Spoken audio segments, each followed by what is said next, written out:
Now, from Las Vegas, this is 13 Action News live at midday. And happening right now on 13 Action News live at midday, some new video showing the moments after a bus carrying some 45 high school students plummets down a 50-foot ravine in Alabama. Plus, take a look at this. Two men seen going room to room inside a family home.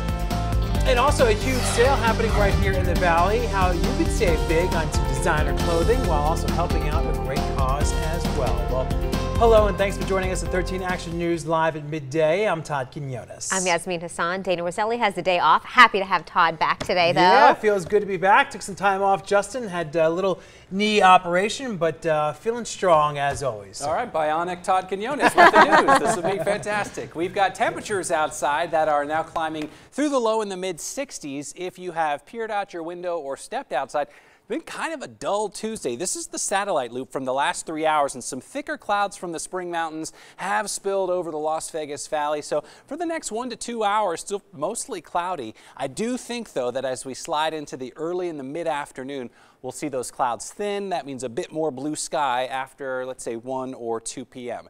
And that sunshine a little later this afternoon eventually will give us a late day boost into the mid-70s, 75 at 3 p.m., 76 at 6 o'clock, and then a few more high clouds during the late afternoon and the evening. High temperatures optimistically looking for 77 today in Las Vegas. Maybe a bit of an uphill climb considering the clouds we've had the last few hours. Now, we haven't had much wind so far today. The winds will start to ramp up after 4 or 5 o'clock this afternoon. A few 20 to 25 mile per hour gusts expected as we head toward dinner time.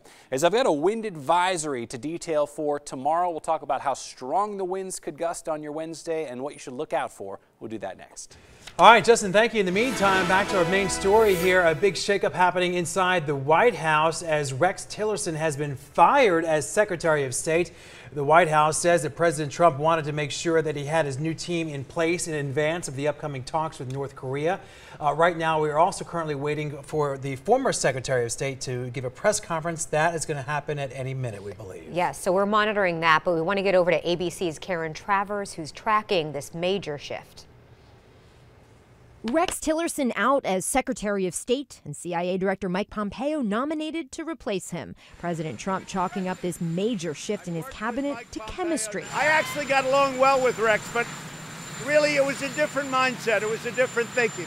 Pompeo has been a favorite of President Trump, personally briefing him multiple times per week. We're always on the same wavelength.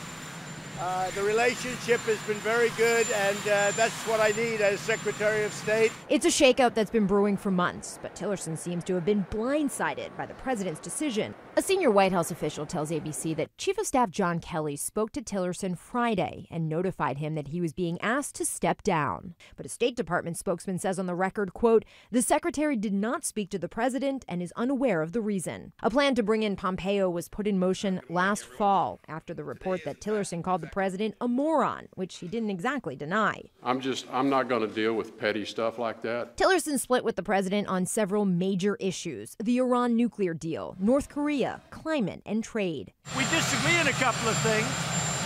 Sometimes I'd like him to be a little bit tougher. But the former ExxonMobil executive seemed to weather the worst of the storm. So why now? The White House says President Trump wanted to make sure he had his new team in place in advance of the upcoming talks with North Korea. Last week, Secretary Tillerson appeared to be out of the loop on North Korea, saying the administration was a long ways from negotiations. Just hours later, the White House announced that President Trump had accepted an invitation to sit down with Kim Jong-un. Karen Travers, ABC News, the White House. And meanwhile, right now, President Trump is on his way to California. He is set to view prototypes for his long-promised border wall in San Diego and also meet with members of all 5 military branches. The trip comes just a week after the Trump administration sued the state over policies that it claims obstruct federal immigration enforcement. But President Trump will also attend a fundraiser in Beverly Hills before flying back to the White House.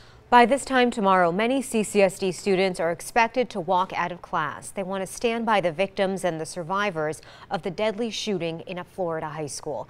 The district wants parents to know that if their child does miss class, they will be marked as tardy or absent.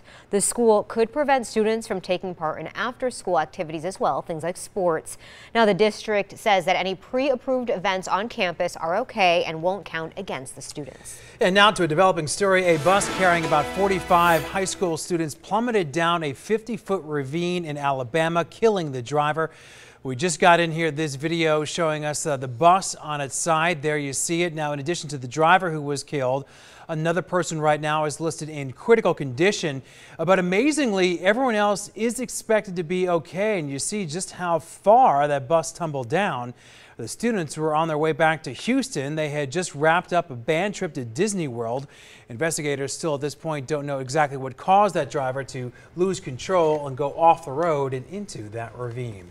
Well, back here at home, only on 13 Action News, a Valley family is sharing video the moment their sense of security was shattered. It happened during a home invasion. Take a look. This happened at a home right near Cheyenne and Torrey Pines. Very clear images right here. You can see these two men. They actually came through the house through an unlocked back door. That's not the scariest thing, though. The family says they almost walked in on the criminals. The guy in the car is calling them saying, hey, someone's coming. They look out the door and they see my son. Now count. 1, 2, 3. There's my son coming in the door. That's how close he was. Oh, terrifying to think of that. Everyone is safe. That's the good news. Police are investigating this, but those thieves did get away with jewelry and the ashes of a loved one. Well, a local woman right now is finding the strength to go back to work after the loss of a parent, and she will go back to work in style, all thanks to a local organization. Parker Collins has her story, plus how everyone can take advantage of a Dress for Success sale. It was very emotional. I'd have to say we all had a few tears that day. When Dell Stoltenberg's mom died, she decided to rejoin the workforce. She landed a job, but needed a wardrobe to match, so she came here. I never would have gone into a shop and tried on something like this. Someone actually came out and said, oh, this would look wonderful on you. This would fit your shape. The nonprofit Dress for Success gives clothes to women and styles them. The results are fittingly powerful. I not only felt good for myself, but the people around me felt good for me too. And I'm like, oh, this is a great program. And I couldn't wait to go home.